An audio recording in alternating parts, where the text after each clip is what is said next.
This is a Hope 1032 podcast. Sleep is a strategy. Now, sleep is an asset that allows you to be mentally clear, calm, sustained energy, present, productive. Most people don't think about sleep like that. They just think it's wasted time. They just think, okay, go to bed, whatever, wake up. No, what if you recognize that it is an asset? It is a competitive advantage that you can leverage to get ahead. Welcome to She Wasn't Born Yesterday, the pod that fearlessly chats about all things affecting us ladies who are 40 plus fabulous. Well, and the guys that want to know what we think. Well, them too.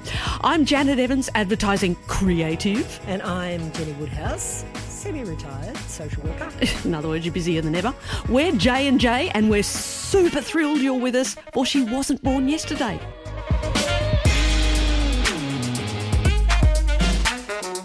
Well, gorgeous. We are here today to talk to a fabulous guest about getting the best sleep of our lives. Excellent. And when I was thinking about this, I was thinking if we're meant to spend a third of our life sleeping, which technically we are, when you're 90, you will have spent 30 years sleeping. It's such a weird, mind-blowing concept, isn't it? 30 years sleeping. The other mind-blowing concept with that, Janet, is that you've thought it through. I know. Well, I was thinking, if it's a third of our lives, that is a lot, right? That is a lot. Although there are certain people in the world who don't get anywhere near that, including these famous people who apparently reckon they perform on about 4 hours sleep a night, which include people like Barack Obama. It's all politicians. Trump, Thatcher, Kevin Rudd. But as 40-plus fabulous women, how much sleep do we really need and why do we need it? And if we're having trouble getting good sleep, what can we do about it? How can we get it? So to set our minds at rest, today we're slipping between the covers and having a bit of pillow talk with Australia's leading sleep expert, the very gorgeous Olivia Arezzolo. Welcome to She Wasn't Born Yesterday. Thank you so much for having me. So grateful to be here with you. Before we jump into the pod, I just wanted to look back on what you mentioned about short sleepers, politicians, Barack Obama, Margaret Thatcher. So most of the time, short sleepers actually have a lot of problems later in life, particularly with memory loss. Margaret Thatcher was renowned for having significant problems with memory and dementia. Correct me if wrong, but I believe that is accurate. Yes. But Donald Trump, on the other hand, is a fabulous individual with absolutely no psychological problems at all. So, there goes that. Correct. There goes that theory. That's in case. That's very interesting because my friend Andrew would only sleep 3 hours a night and sometimes 4. And he's my age or maybe a year or two older, and he's already got really fairly significant issues, psychological issues. Yeah. The thing is that sleep helps regulate our mental health hormones. So, for example, serotonin, dopamine, cortisol, these are all regulated by our sleep-wake cycle. So in slow wave sleep, in REM sleep, the body regenerates our happiness hormones like dopamine and serotonin. So that is great because that helps support us to feel calm, at ease, relaxed, and also to sleep well. Also, in terms of, mental health and sleep, when you don't have enough sleep, you don't have what's called a downregulation of cortisol. So essentially, after just one night of insufficient sleep, you can have an increase in cortisol, our stress hormone, by 37%, which leaves you in this chronic state of anxiety and stress and being unable to switch off. And if you look at mental health conditions, there is no one illness where sleep is normal. Every single health illness, from schizophrenia to depression to anxiety disorders, sleep is all abnormal. And long-term insomniacs or long-term problems with sleep, you are 10 times more likely to have depression and 17 times more likely to have an anxiety disorder. Wow. That's amazing. Wow. Isn't it? Yeah, and it's really important for our community to know that, because often I feel like we hear these stories about people sleeping, 4 hours and 5 hours, seemingly functioning fine. You think, well, Barack Obama, he seems pretty healthy and, seems to be doing all right. But the thing is that for 99% of the population, if you get 4 or 5 hours consistently, this leads to catastrophic impacts. Right. And it's particularly evident with mental health. There was a 2024 Gallup research paper found women 30 to 49 are more stressed than ever on record. And at the same time, women 30 to 49 are sleeping the worst they ever have on record since 1942. This is not a coincidence. What comes first, do you think? The lack of sleep or the mental health issues? I don't think there's one size fits all. But they do go together. Correct. It's very much bi-directional. They feed each other. So what's your theory on why women are sleeping much worse now than they ever were? That's a can of worms, isn't it? In 10 words or less, please, Something Olivia. Okay, there is stress levels are super, super high. And sleep disorders and sleep problems, it's a symptom of elevated stress. And though it's a symptom and the body is trying to give us clear signals that we are out of balance, very few women especially actually correct that imbalance. We think, oh, it's fine. I'll just have a coffee. I've just got to get on with it. But we're not actually addressing the fact that underneath all of, doing more and delivering in work and in home and showing up in all areas of our life, it's actually overloading our nervous system. And I think so many of us are not okay to actually admit that. And I'll stand up and say that's me. I love to say yes to everything and yep, sure, I'll do this, sure, I'll do this, sure, I'll do this. But as we were chatting before the podcast, sometimes that means that, I'm not even getting enough sleep. Yeah. So, having that pressure, self-imposed pressure, committing to so much without realizing, hey, our bodies are actually giving us the signals that we're struggling to, deliver all of this. So that's one factor. Technology is such a growing issue. When you look at compared to our tech use, 10, 20 years ago, we weren't going to bed with a phone and we weren't watching TV in bed. And although a lot of people are thinking, yeah, I know it's, not good, the research still shows that majority of us are going to bed looking at a screen. We're going to bed straight after watching TV, which is then suppressing our sleep-promoting hormone melatonin. It's contributing to circadian misalignment, which is that feeling of being super exhausted in the morning and super alert in the evening, like you have jet lag, but you haven't gone anywhere. Yeah, it's weird. Yeah, that's unfair. Yeah, right? Well, how much sleep as we get older, so 40 plus fabulous, 50 plus, 60 plus fabulous, how much sleep should we be getting every night to be, sort of healthy? Or is that not the right question? Should it be how much quality sleep do we need? I love the emphasis on quality because it is super, super important to have quality, but you also want to aim for quantity as well. So how many hours of sleep you need depends on your chronotype, which is your sleep type or your circadian rhythm type. Now, my book, Bear Lane Wolf, is all about this for anyone who wants to deep dive, but for the listeners to this episode, your chronotype is a categorization system for your circadian rhythm. Sounds really complex, but it is just a more scientific version of saying, are you a morning bird or are you a night owl or are you something in between? Okay. That's very much the concept, right? And the thing is that in terms of our biology, morning birds versus night owls, which is technically called lions, they're the early birds, and wolves, they're the night owls, and then the ones in between are bears This actually influences how much sleep you need. And so if you are a lion, you need 7 hours of sleep, ideally between the hours of 10 p.m. and 5:30 a.m., allowing for a half an hour window to fall asleep. If you are a wolf, ideally you want to go to bed at 11:30 and wake up at 8 o'clock. Now, most of the time we can't actually wake up at 8 o'clock because we need to be awake for, society.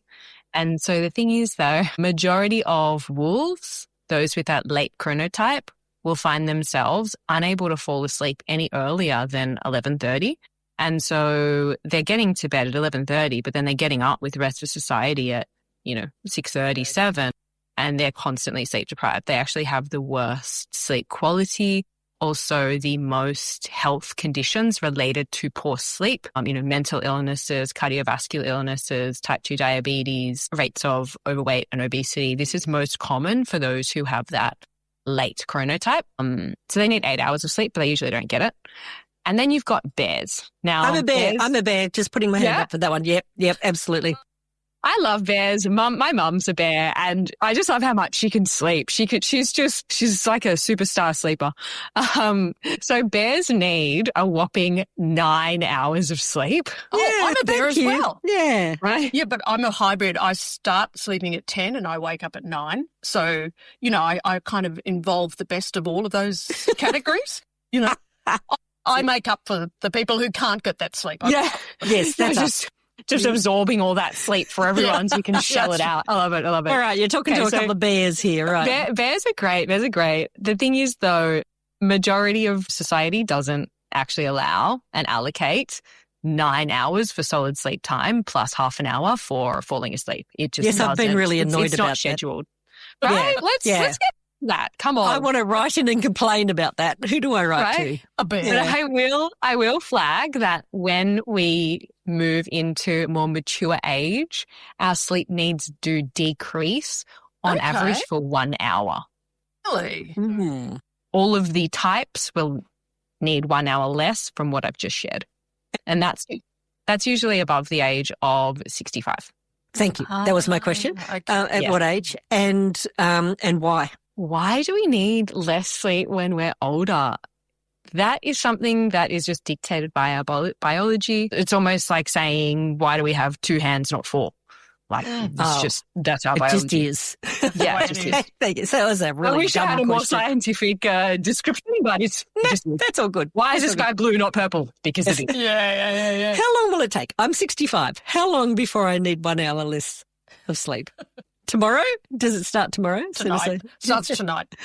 Again, I'm not sure exactly. It's not like you arrive at a gate one day and they think, okay, cool, you're 65, in you go. You need less sleep now. No, that's good. You're a day less. No, back in the line. Not your turn yet. I'm very relieved to hear that. That's lovely. Thank you. Okay. But I think the thing is that usually your body will just give you signs that it needs less sleep. Okay. And so you will start to feel more rested with that 1 hour less. Okay, I'm looking forward to that. Yeah, wow. I hope that happens soon. But some of us just can't sleep, can we? I mean, especially our perimenopausal listeners. Why do we potentially have sleep issues when perimenopause and menopause start to hit us? Perimenopause is such a sticking point and so challenging for so many women. And, a big factor is because of these sleep problems. It throws out everything. There was also a recent study that found 81% of women are struggling with sleep in perimenopause. So it's a massive issue. Why does it happen, though? Why is it such a problem? Hormones. Those beautiful, beautiful hormones. Let's dive deeper into that because I think everyone surface level knows the hormones are out, so your sleep's out. Yeah, but let's understand the real mechanics of it. Okay, so there's a dip in estrogen. Estrogen is a temperature stabilizing hormone. Now, temperature is critical to melatonin production. In order to produce melatonin, our key sleepiness hormone, we need to have a cool core body temperature. Now, estrogen usually helps maintain that cool core body temperature.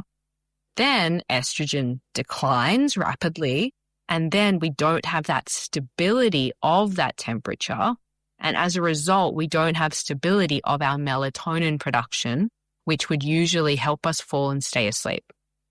So that's one critical element. Another factor is a decline in progesterone. Now, that is another hormone that sharply declines in that perimenopausal period, and that usually helps us stay calm.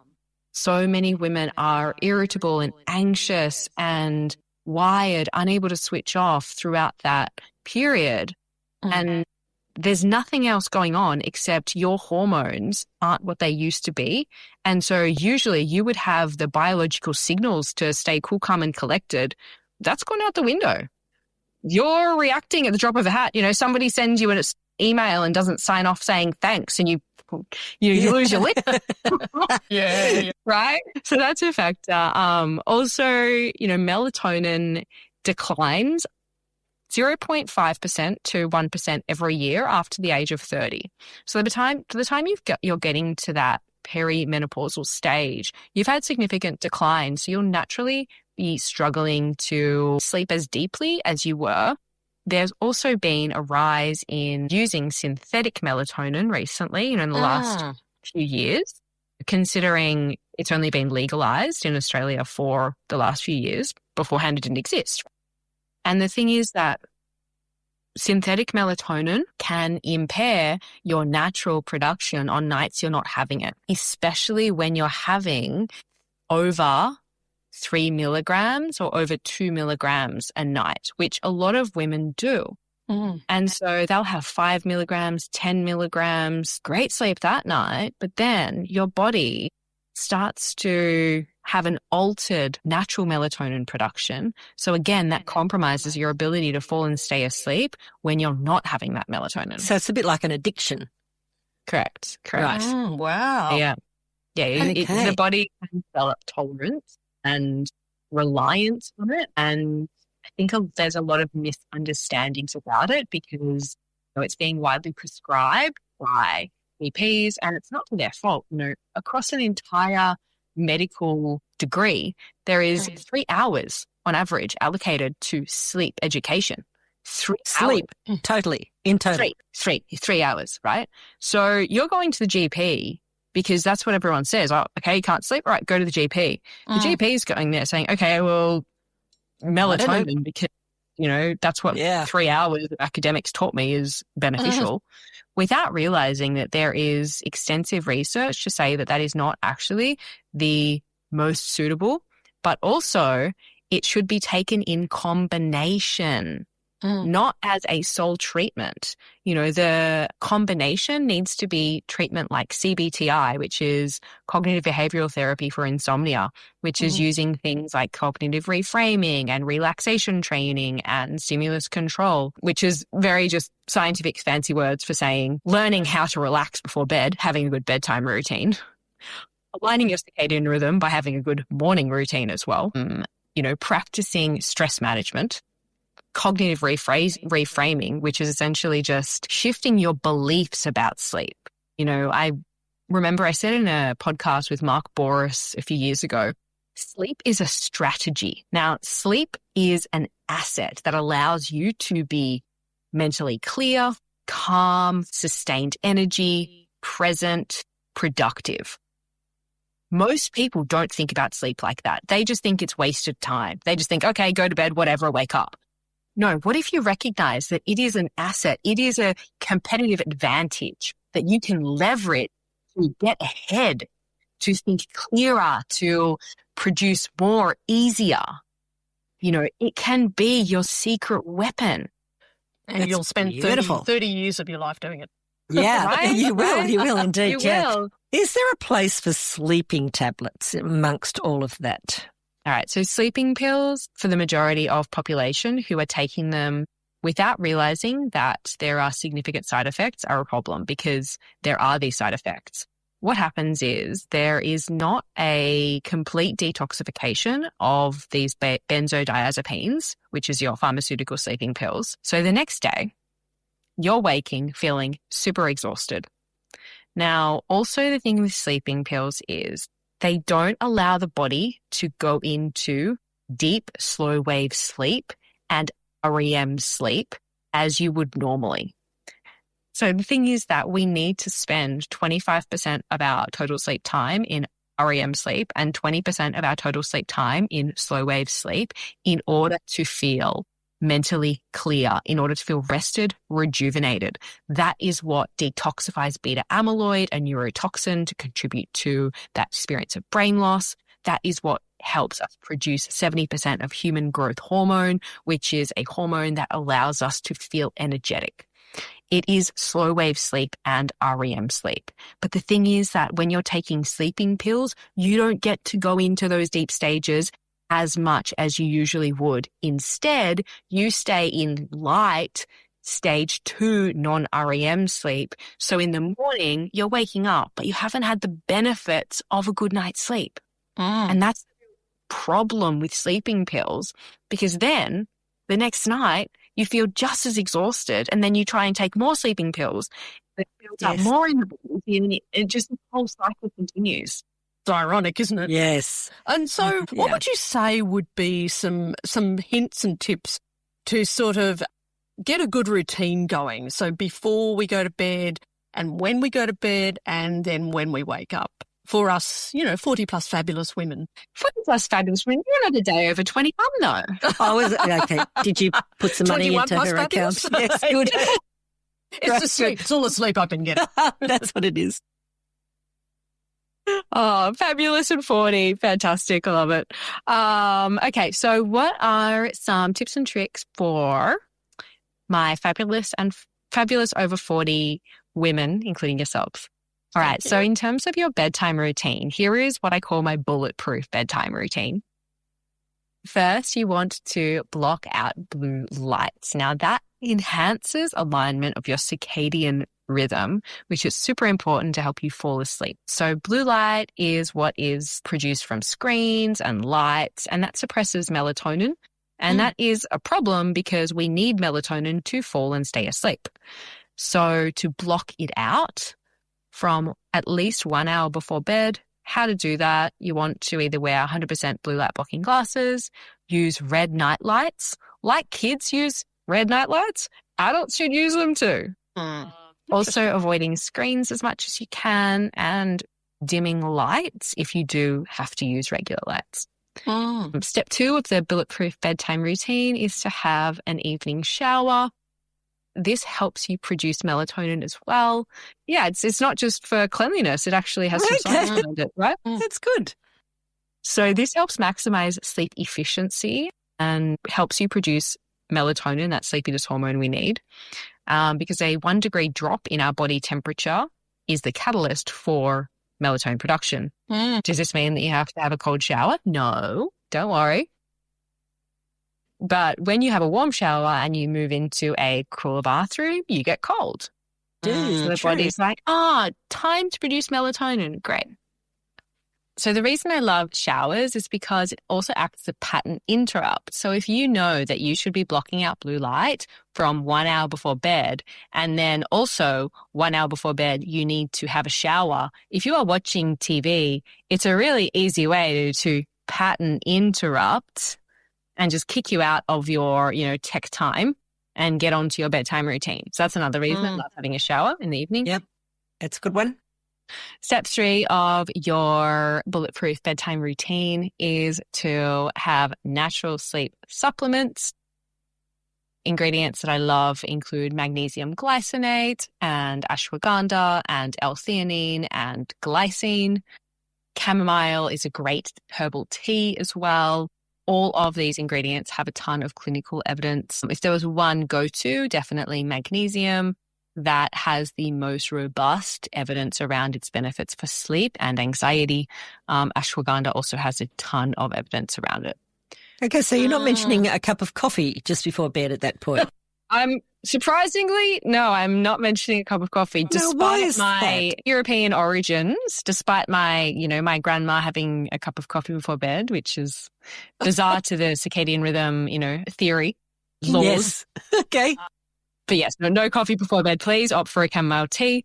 Then why is that? What does coffee do? Just hypes us up, does it? Okay, so Coffee suppresses a sleep promoting compound called adenosine. Now, adenosine's like the cousin of melatonin. It is called a sleep drive hormone. And essentially, the more adenosine we have in our body, the more tired we feel. Now, caffeine masks the effect of adenosine. That's why you're feeling really, really tired. And then all of a sudden you have a coffee and your brain's like, woo, let's go. Right. Yeah. Thank you. Yeah. So obviously you don't want that too close to bed. And there's been research which has found, 6 hours before bed, a coffee can delay sleep time by 1 hour. So and that's 6 hours, so let alone any closer to bedtime. Yeah. So you definitely don't want to be having coffee after dinner, but chamomile tea, that has a really calming compound called apigenin, which acts as a gentle, calming, soothing component on the brain. So we were reading about a lot of really strange, but also just alternative things you can do, which a lot of people do before they go to bed. So things like drinking lettuce water and eating 2 kiwi fruit just before bed. Try not to fall asleep. Apparently that's a method. Tape your mouth shut. Use a weighted blanket. Weighted and there's blanket, also so many sleep apps around at the moment, like eight non-stop hours of cleaning the carpet outside your room, for example, a nice zhuzhing sound, very relaxing. White noise. What do you think about all of them? Okay. So I want to emphasize that at the core of your circadian rhythm, it has fundamental factors which control it. These are called Zeitgebers. Very fancy technical term, but essentially it means what will have the greatest influence on your sleep-wake cycle, your circadian rhythm, and your melatonin, which is our all-important sleepiness hormone. And those factors are light, temperature, eating, and exercise. So in the evening, you want to minimize light as much as possible, avoid exercise 3 hours before bed, lower the temperature, and avoid eating at least 3 hours before bed. 3 hours before bed. Yes, please. So don't sit in bed and munch on the macadamia nuts. I love doing that. I know Yeah, it's really me too. tempting, or you might be having a Tim Tam like I'm having right now.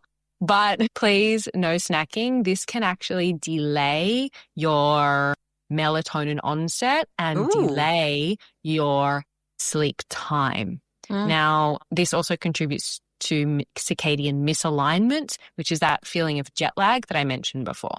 Yeah. So doing all of those elements by reducing light, avoiding exercise, avoiding late night eating, and by lowering the temperature, that promotes circadian misalignment, which allows you to fall asleep with ease. But it's not just about what's happening in the evening. In the morning, to promote that alignment, you want to do the exact opposite of what you did in the evening. So you want to expose yourself to bright light. And specifically, you want 20 minutes of bright sunlight within the first 30 minutes of waking, because that is when your circadian rhythm is the most sensitive and it's the most important. Then you want to have breakfast within the first hour. This again helps anchor your circadian clock. You want to have 20 minutes of movement. Doesn't need to be intense. It just needs to get your blood flowing. And you want to increase your temperature. And by doing so, you promote this circadian alignment, and this helps you feel energetic in the morning and tired in the evening. Now, it's really, really important to get the fundamentals right first. It's not a pick and choose scenario saying, okay, well, I'd rather listen to white noise and, still use my phone in bed. So that's how I'm going to get good sleep. It doesn't work.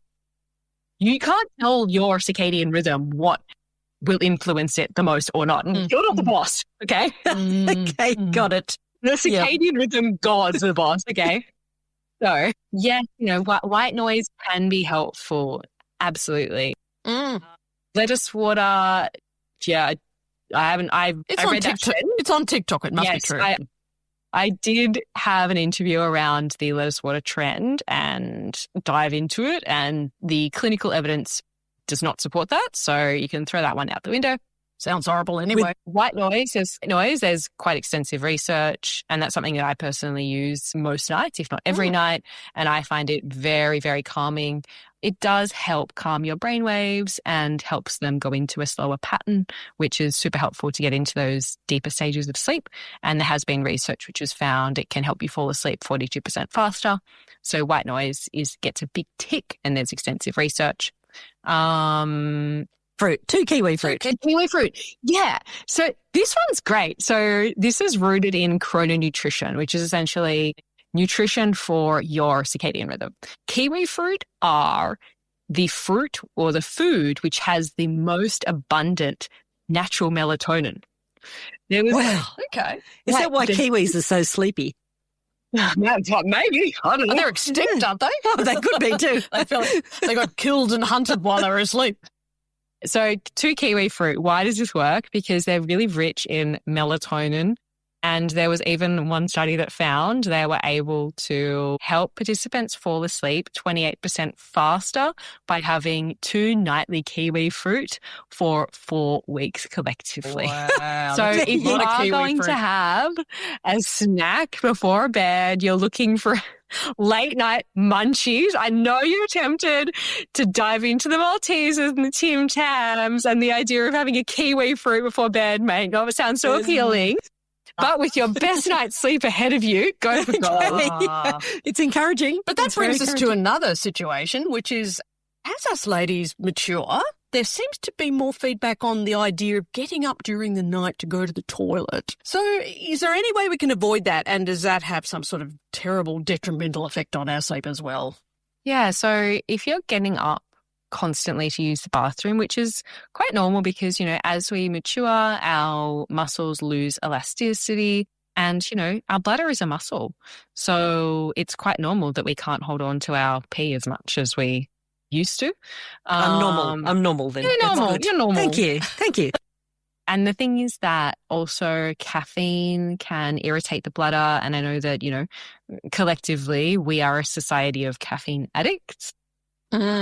So, that can really trigger that reactivity of the bladder. So that's, I guess, part of the reason why. And is it a problem for sleep? Yes. You don't want to be having, your sleep interrupted constantly to use the bathroom. How to remedy that? There is pelvic floor training that you can do. So essentially what the muscle that holds in your wee is called the pelvic floor, and that can be strengthened through devices, through Kegel exercises, through Pilates. To be completely honest, although I am not in my mature age at all, I have had extensive problems with my pelvic floor and just having an inability to hold my pee. And so I recently went to have this pelvic floor strengthening procedure, and it was just that I had to sit on this machine for, I think it was 6 sessions, and the machine helped activate the muscles, the pelvic floor muscles. You see the ads on TV and it's like, contract your muscles, get a workout in 5 minutes, but you just sit there and you don't do anything. Yeah, it's that machine. And so, yeah. Wow. Yeah. Where did you get that? Like I go to a clinic. Okay. They're all over the place. So I think if you, for anyone wanting it, you just Google, pelvic floor treatment. I'll give Okay. you. Thank you. Yeah. So did you see that ad at 2:00 in the morning when you couldn't sleep? Late night TV. No. I love those ads. No, because I'm usually asleep at 2:00. But did it help?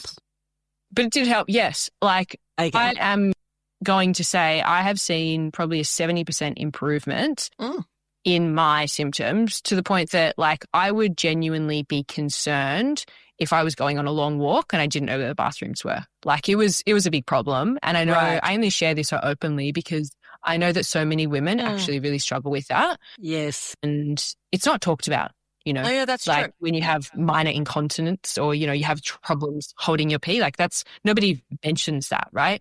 And especially, for a 35-year-old, which I am, like it's not something that I've ever spoken to anyone about. But the thing is that I know that I'm not the only one struggling, because otherwise there wouldn't be these providers to do treatments. And so it's been phenomenal to transform my pelvic floor, and it can also be transformed transformational for others as well, I am sure. So, if you are finding yourself constantly getting up and you need like a proper solution, that is something I definitely recommend, and I can give our community that in our show notes. Perfect. Thank you. I'll be booking in. Well, Just tomorrow morning. I just have another question. So nana naps get their name from us very mature ladies. Are you a fan of napping during the day? I absolutely love a nap. I would very much like a nap after this. Yes. Sure, a lot of people would. So my favorite nap, though, is called a NASA nap. Not a nana nap, but a NASA nap. So, of course, NASA is all about optimizing their performance and productivity of their teams, of their astronauts, making sure they are at the top of their game, when they shoot them into space, right? So how they train them in napping to essentially get a second wind is they tested different nap lengths, and they found that a 26-minute nap, not 27, not 25, 26 minutes. Okay. That's the sweet spot, right? And that was able to boost cognitive performance by 34% and boost attention by 52%. Now, that is phenomenal. If you're saying that you could be 50% more attentive after half an hour nap, that's a game changer. Yeah. Especially, when you are fading in the late afternoon, in that 3 p.m. slump time, and you feel like the only way to get through is to have a coffee, but you shouldn't have a coffee because then you're going to ruin your sleep. What are you going to do? 26-minute nap, game changer. How do you time it? Because you don't know how long it's going to take you to get to sleep. Set the alarm. Set an alarm. But the key is you really want to make sure that you have the alarm for no longer than 30 minutes, because otherwise you risk going into deep, slow wave sleep. And if you do that, that's when you wake up with sleep inertia, which is when you feel really groggy. Now, we don't want that. No, big risk. No. You can Very do that big otherwise. risk. Big risk. Yep. Be safe. Be nap safe. Okay. NASA nap. Way to go. That's a nap safe. Good one. It's really funny you're talking about the 3 p.m. slump, because in advertising, sometimes you see an ad that someone does and you think, no, that just is not correct, because there was a soup company that claimed, instead of having a chocolate, have a cup of soup.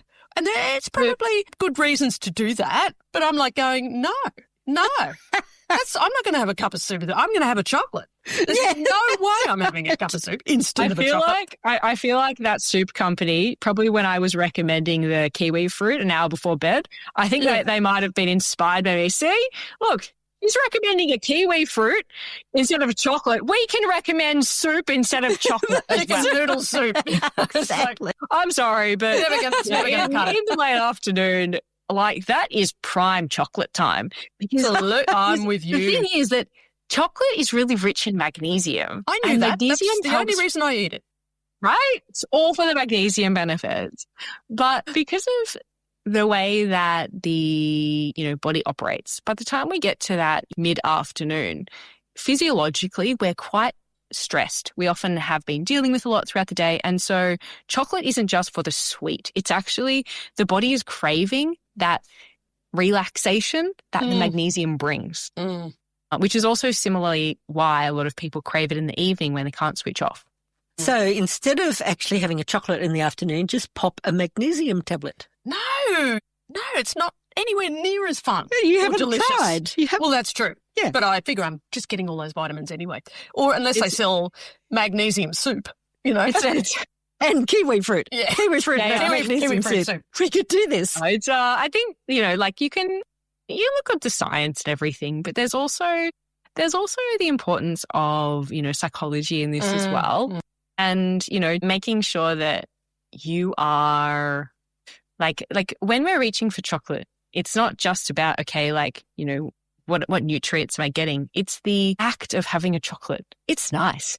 I'm having a Tim Tam right now. It's enjoyable. I'm liking it. This reminds me of my mum, because we have Tim Tams together from when I was really younger. Yeah. It's the emotional kind of support too, isn't it? That is true.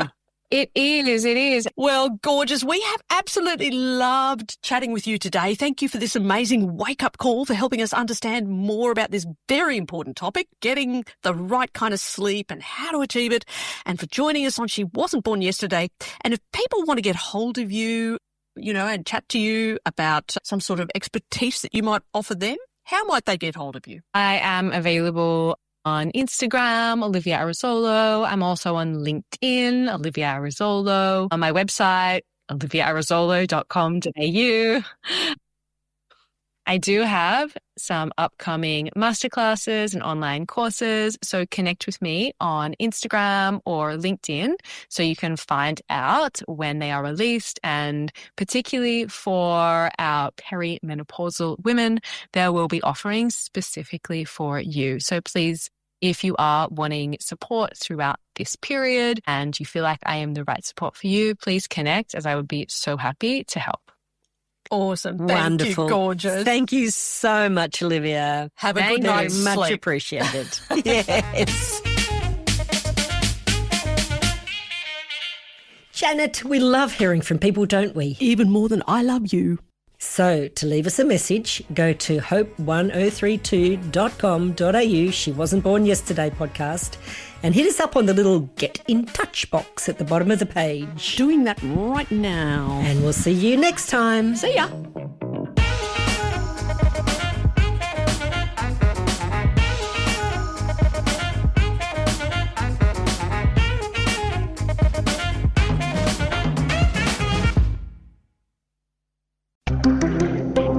Hope 1032. Thanks for listening.